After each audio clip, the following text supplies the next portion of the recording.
And I think that kind of leadership trait of giving a surety and his ability to, I think he's probably the only president that has managed to connect to business the way that he did.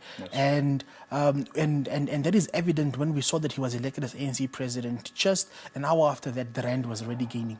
You see, that kind of scenarios shows us that President Ramaphosa so far is in the good books. Is he being treated with kid gloves as asserted by Julius Malema? I wouldn't necessarily say so.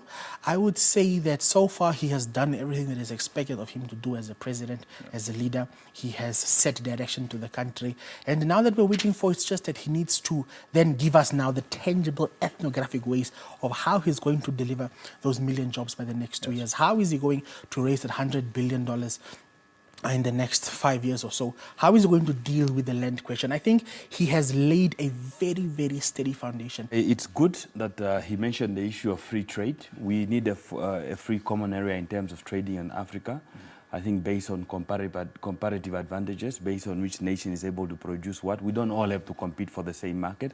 I think it is important. It is important to again also look at the possibility of a common union area in terms of common trade like SACU that we have for the broader market as well. I like the fact that he mentioned that.